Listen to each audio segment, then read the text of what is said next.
My name is Pete Simon, and I'm the owner of North Coast Photography.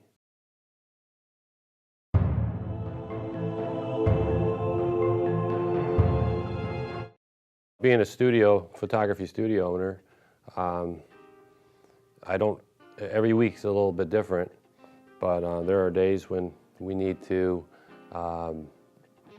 just come in and say, okay, how are we going to get the traffic in here? How are we going to get the business? How are people going to hear about us? So I have to, a big part of what we're doing is trying to communicate and do public relations through social networking, Facebook, Instagram, etc. And also try to, anyhow, that's a big part of that. You have to find the channels there and talk to a lot of people. Fortunately, I've been in business for a long time, so I have a lot of repeat customers or people I can call for referrals, and they can give me some new leads per se. So that's something we should always, as a studio owner, focus on. My success has been highly attributed to not only my style of photography, but before you get the style, you really need to convey your message to the people that, make them feel like they want to come to you. And part of it is to communicate and to be a person, to personalize your service, in this case, my photography, and make people feel that they can trust you and that you can bring a certain style that would resemble who they really are. And I've been I think the person that can communicate that and communicate with people and just make them feel comfortable is a very important attribute in this business. There are times in this business that it's very slow, and we're in the we're on the East Coast, so we're in the Midwest, Eastern Ohio, Midwest, whatever. Ohio, we got big winters, long winters, so people really don't come out a lot for their photography shoots in the winter. They hibernate around here. After they go shopping, they go home. They don't think about pictures. So it's very slow, so there's drawbacks. Winter time is slow. That's why there's a lot of photography conventions in the winter, because they, like in Florida and Texas and around the West Coast and South, because a lot of studios just aren't busy. We used to be in the wedding business, so I got out of that several years ago, like over 15 years ago. A lot of studios are still doing weddings because the time of the year that people book their weddings are right after the new year, and they leave hefty deposits to book them for a year advance or whatever, and it keeps the studios afloat, so to speak, while they're. So that's for those people that are interested in, especially beginning their photography experience or business or whatever. They do weddings, portraits, everything. So the busy time of the year starts in the summertime, and then hopefully you always find more things that you should have done when it was slow. I found that. But being here for a long time, I've got a lot of repeat business. Just got a call a few minutes ago, booked a senior. I photographed her daughter 5 years ago, and I photographed their wedding 20 years before that, like 25 years ago, when I was still doing weddings.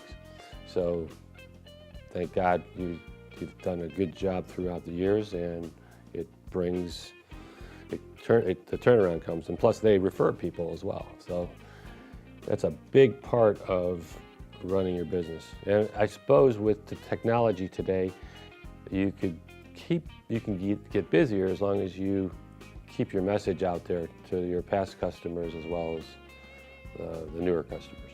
There's been a time when this business was more lucrative, to be perfectly honest with you.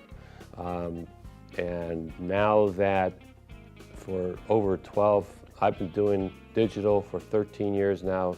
Digital's been around for probably 20 years, but probably really popular 15, 16 years ago when everybody got into it. I was one of the last photographers to get into digital. We started, of course, in film. I know I don't look that old, but, and I'm not. So anyhow, the digital craze, everybody's a photographer. So there's a certain market that we're up against that are amateur or wannabe photographers. And there's the studios like myself that have been around for 30 years, and some that have been around for 20 years, and some that have been around for 10 years, that are all competing for a different part of that pie. That there are customers out there that still want our service. They don't want to lowball and go to an amateur that may want to be a photographer someday. But that's where our society is now. I mean, I guess it's like anything. People going to they don't go get their hair colored at the women don't go get their hair colored at the salon anymore. They go to the Rite Aid and buy a little $10 and have their sister color their hair for them.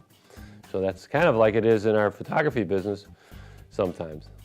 So getting back to the point of making bucks in this, you can make as much as you want, but you got to really work it. You got to, and I've been here for 30 years, and in the last 10 years before the recession, and because of the digital analogy I just gave you, that everybody's a photographer, it's not been as lucrative, but you stay in it. If you love this business, which I do, I have a passion for photography, then you stick with it. I'm still paying the rent. They haven't kicked me out yet. My biggest reward, more than the financial aspect of this, because trust me, if you talk to a lot of photographers, a lot of people think you got a storefront. It's not, the reward really is what I give my customers. And when they have these portraits that are 20 by 24, 16 by 20, and not everybody has the big ones on their wall, but they share their family. A question that people ask me a lot is, how did I first get into photography? And